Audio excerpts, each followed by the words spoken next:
Like کریں، subscribe کیجیے، bell icon کو دبائیں تاکہ ہماری ویڈیو سب سے پہلے آپ کے پاس پہنچ سکے۔ اس سلسلے میں ایک واقعہ ذہن میں آتا ہے کہ ایک بہت بڑے عالم تھے، بہت علم میں ماہر تھے، لیکن رنگ ان کا بہت کچھ اچھا نہیں تھا، بڑے کالے سے پکے کلر کے، اور بہت خوبصورت نہیں تھے۔ بدصورت تو ہم کسی کو نہیں کہہ سکتے، کیونکہ اللہ نے ہر انسان کو خوبصورت بنایا ہے، رنگ چاہے کیسا ہی ہو، ناک اور آنکھیں چاہے کیسی ہو، بہت خوبصورت نہیں تھے، اور بظاہر چہرہ بڑا بھدا تھا، لیکن علمی صلاحیت اتنی تھی کہ علمی صلاحیت کو دیکھ کر ایک بہت خوبصورت عورت کے خاندان والوں نے اس عالم صاحب کے ساتھ ان کا نکاح کر دیا۔ اور وہ خاتون جو تھی بہت خوبصورت، غضب کا حسن تھا، اس کا بلا کا حسن تھا، لیکن چونکہ شریف خاندان کی تھی تو نباہ کر رہی تھی۔ جیسے ہی وہ عالم صاحب گھر میں آتے تو اپنی بیوی سے کہتے کہ تم بھی جنتی ہو اور میں بھی جنتی۔ بس آپ سمجھ لیں کہ ان کا تکیہ کلام ہی یہ ہو گیا تھا، جب بھی آتے تو کہتے کہ تم بھی جنتی اور میں بھی جنتی، اور مسکرا کر ٹال دیتی۔ ایک دن اس کا موڈ کچھ اچھا نہیں تھا، اس لیے کہ میاں بیوی میں تو ناراضگی اور خوشی لگی رہتی ہے۔ موڈ کچھ اچھا نہیں تھا، حضرت گھر آئے اور آنے کے بعد انہوں نے اپنے معمول کے مطابق کہا کہ تم بھی جنتی اور میں بھی جنتی ہوں۔ تو اس نے کہہ دیا کہ آپ صرف یہی باتیں کرتے ہیں، اس کے سوا بھی آپ کو کچھ اور آتا ہے؟ اچھا، جب یہی بات کر لی ہے کہ تم بھی جنتی اور میں بھی جنتی، تو ذرا مجھے بتائیں آج کہ آپ جنتی کیسے اور میں جنتی کیسے؟ تو انہوں نے فرمایا کہ تمہارے گھر والوں نے میری علمی صلاحیت دیکھ کر مجھ جیسے بہت زیادہ خوبصورت جو نہیں ہے اس کے ساتھ نکاح تمہارا کر دیا، اور تم حسن کی ملکہ ہو، تو تم مجھے دیکھ کر کے صبر نہیں کرتی ہو؟ جب میرا چہرہ تمہارے سامنے آتا ہے تو نباہ کر رہی ہو، لیکن سوچتی ہو نا کچھ بھی ہے، میرا شوہر ہے، صبر کر کے نباہ کر رہی ہو نا؟ تو بولے ہاں یہ تو ہے۔ تو فرمایا کہ صبر کا صلہ جنت ہے، اس لیے تم جنتی ہو۔ کہا پھر آپ کیسے جنتی؟ ہم نے تو صبر کر لیا، ہم جنتی ہو گئے، آپ کیسے جنتی؟ کہا میں جب جب تم کو دیکھتا ہوں اور اپنے آپ کو دیکھتا ہوں تو اللہ کا شکر ادا کرتا ہوں کہ مجھ جیسے بھدے چہرے والے کو اس جیسی حسن کی ملکہ مل گئی۔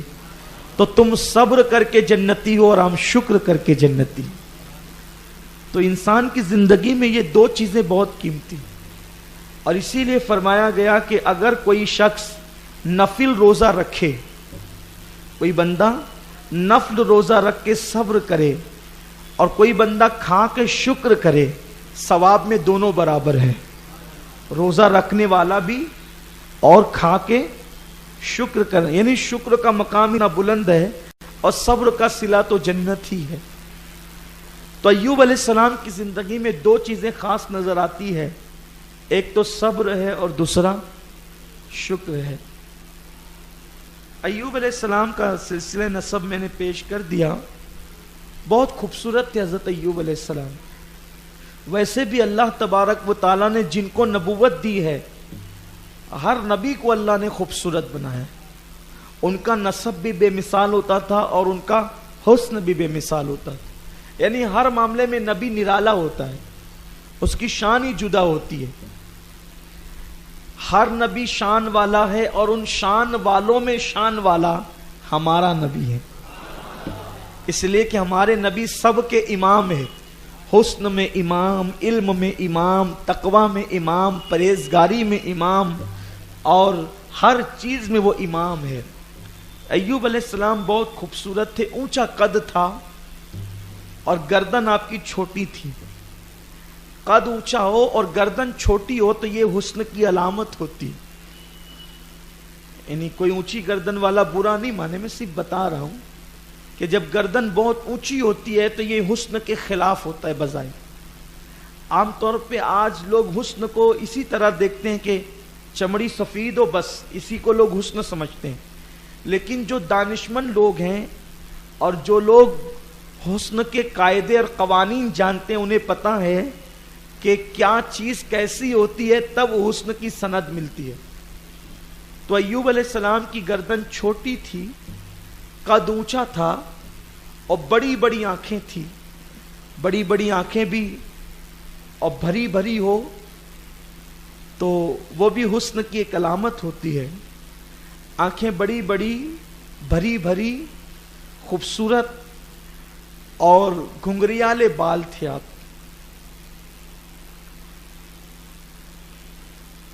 آپ کے بالوں کے اندر گرہ تھی، گھنگریالا پن تھا اور رنگ آپ کا بالکل کھلا ہوا تھا. سینہ آپ کا مقدس سینہ بہت چوڑا تھا اور گول سا چہرہ تھا. اور آپ کی عادت کریمہ تھی کہ اللہ تعالیٰ نے آپ کو جو دولت سے نوازا تھا، بہت دولت تھی. آپ کی دولت کا اندازہ آپ لوگ سمجھدار لوگ اسی بات سے لگا سکتے ہیں کہ آپ کے کھیتوں کے اندر جو ہل چلانے کے لیے بیلوں کی جوڑی تھی وہ 500 تھی. آج کل اگر 2-4 ایکڑ کسی کسان کے پاس کھیت ہو تو 2 جوڑی میں کام چل جاتا ہے. 500 جوڑی کا مطلب 1000 بیل، اور یہ 1000 بیل صرف ہل چلانے کے لیے تھے. اب تو دھیرے دھیرے بیلوں کا دور بھی ختم ہو رہا ہے، شاید اب اس کی جگہ ٹریکٹر وغیرہ ہل چلاتے ہیں. لیکن چونکہ یہ بہت پہلے کی بات ہو رہی ہے، 1000 بیل تھے صرف جو ہل چلانے کے لیے کھیتوں میں کتنی زمین رہی ہوگی آپ کے پاس، اور ہزاروں کنیز اور غلام، اور ان کے جتنے بچے تھے وہ سب خدمت پر. ہزاروں بکریاں، بھیڑیں، گھوڑے، جانور، مویشی، سب بہت نوازا تھا اللہ نے. محل میں زندگی گزارتے تھے. آپ کا قیام محل میں تھا اور اللہ نے آپ کو 7 بیٹے اور 7 بیٹیاں عطا فرمائی تھی. یعنی ہر نعمت دی، بیٹے بھی دیے، بیٹیاں بھی دی، مویشی بھی دیے، دولت بھی دیا، مال بھی دیا، حسن بھی دیا. اور اس پر مزید شان یہ کہ بی بی رحمت جیسی بیوی بھی عطا فرمائی جو یوسف علیہ السلام کی سگی پوتی تھی.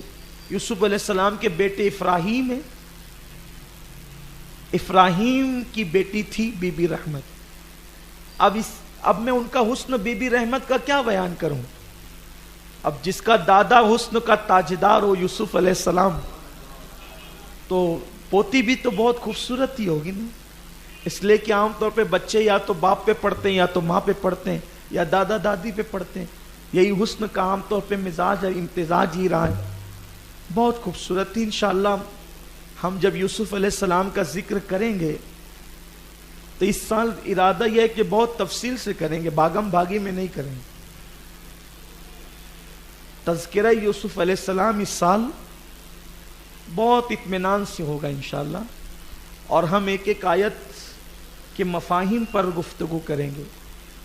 اس میں آپ سنیں گے حسن یوسف کیا ہے. ویسے جو ہمارے شروع دن کے مسافر ہیں، ہمارے ساتھی ہیں درس کے، وہ لوگ کئی مرتبہ حضرت یوسف کا ذکر سن چکے ہیں علیہ الصلوۃ والسلام. بی بی رحمت جیسی خاتون خانہ تھی، بہت شان سے زندگی گزر رہی تھی اور بہت شکر والے بندے تھے. یتیموں کا، مسکینوں کا، غریبوں کا بڑا خیال کرتے تھے. اپنی دولت کا اکثر حصہ آپ غریبوں میں خرچ کرتے تھے، حاجت مندوں کی حاجت روائی میں خرچ کرتے تھے. اور یاد رکھیے کہ جن بندوں کو اللہ چن لیتا ہے ان کا وقت اور ان کا مال اللہ اپنی راہ میں خرچ کرنے کی توفیق عطا فرماتا.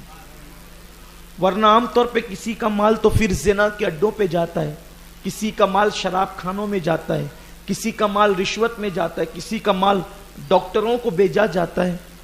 مال تو خرچ ہونا ہے، اللہ نے مال دیا تو خرچ ہونا ہے، جیسی نیت ہوگی ویسا خرچ ہوگا۔ کمنٹ شیئر ضرور کریے۔